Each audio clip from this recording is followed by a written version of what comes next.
Hey everybody, welcome to my video. This is the chapter 1 video when we're going to discuss add-ons which you should install before you start playing the game. Now, I'm not too sure if the add-on folder is created when you install the game or whether you go to the game, run the game once.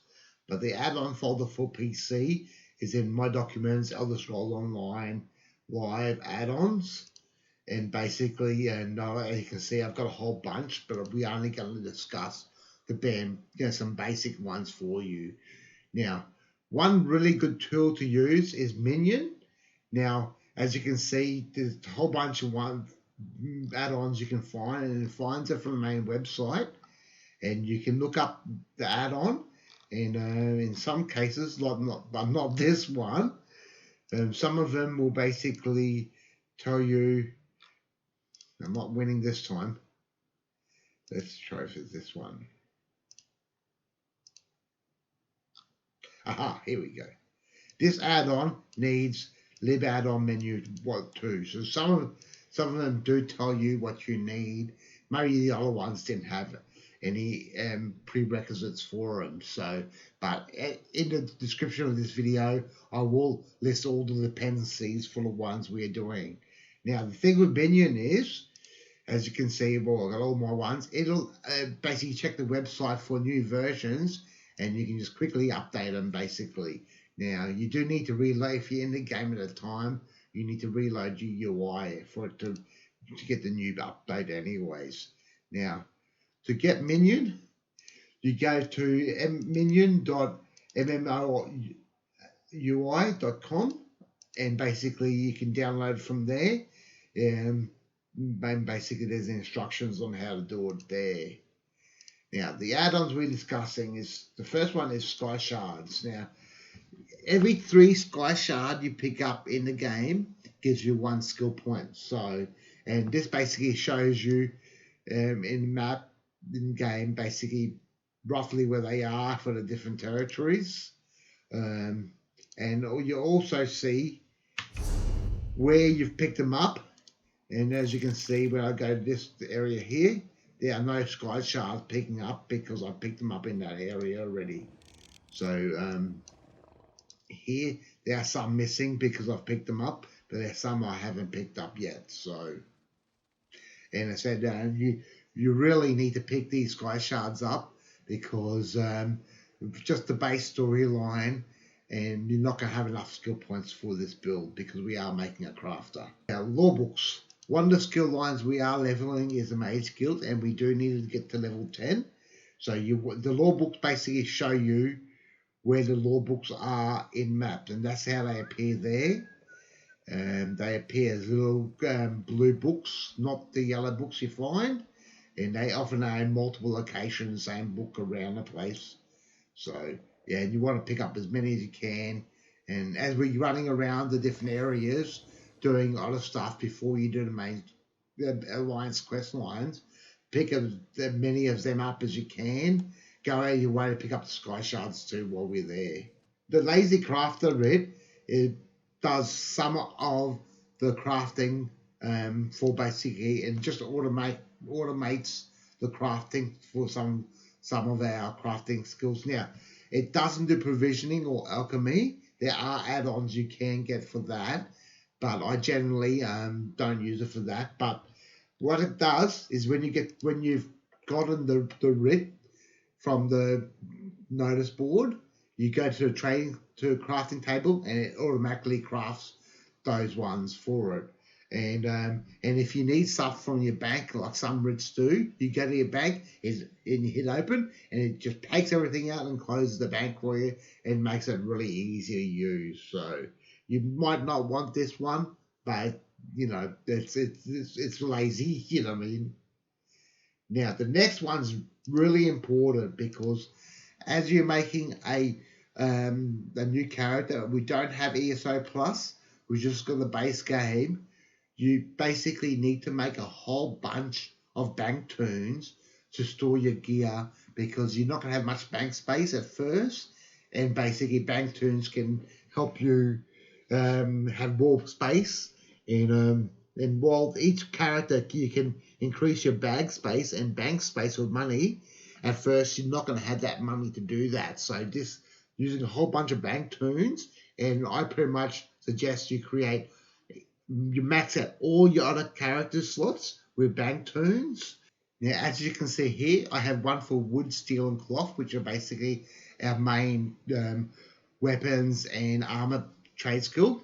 One for trading styles. Now, eventually, when you got money to add into your bags to increase your backpack space, feel free to merge these two. You know what I mean? It's not a big deal, but at first you do it because it means you don't have to spend money on upgrading this one and basically that one.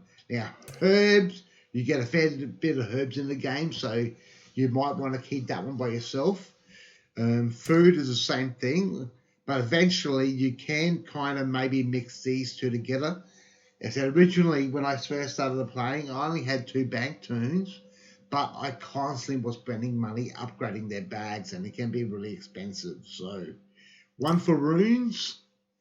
Now, the next one, the one I got at the bottom is research. Now, that's for all the different items you pick up in the game that you want to research. Now, I suggest you only research knives, daggers for blacksmithing, and basically the bows for woodworking, and then just medium armor. And you just deconstruct the rest. And the last one is self-explanatory. It's just some miscellaneous stuff that I want to take out of the bank, but just to make room, keep the banks as empty as possible so I can dump stuff in and keep going, and then empty it at intervals when it gets full. Now, with Inventory Insight, as you can see, you can set it up to turn on in different menus in the settings for it. Now, as you can see, it lists everything over all my different characters. They're all my bank toons. There's nothing mythic, nothing, these are legendary. And even stuff that's equipped, see that star there, it means I've got it equipped. Etc, etc. Now you can also filter in by the different items types, like they're my enchanting stuff. And as you can see in the tooltips, it basically says Viri Runes has them and Rabiosus has 2 of them. So you can filter through the different things that you have with it, or you can just search different characters or etc, etc. So it's a very handy thing for you to have with a new character, because as you can see, we can have a lot of bank turns, so you can search what you have. Now, lost treasure. Now, as you go through the game, you will be picking up some treasure maps, and you'll get them either from chests and the other thing is survey maps. Now, in general, I say you leave your survey maps till last. Don't save them until you're at the end game, and even wait till you got the champion points to get the extra yield from them. But if you're going to use any, use the alchemy ones, because they don't matter. The level on the gear of the herbs isn't going to change, so they're pretty safe to use at any time if you need extra herbs. And what this does, it shows you on the map. Now, here we got a blacksmithing node, and as you can see, a clothing node. Now, WritWorthy.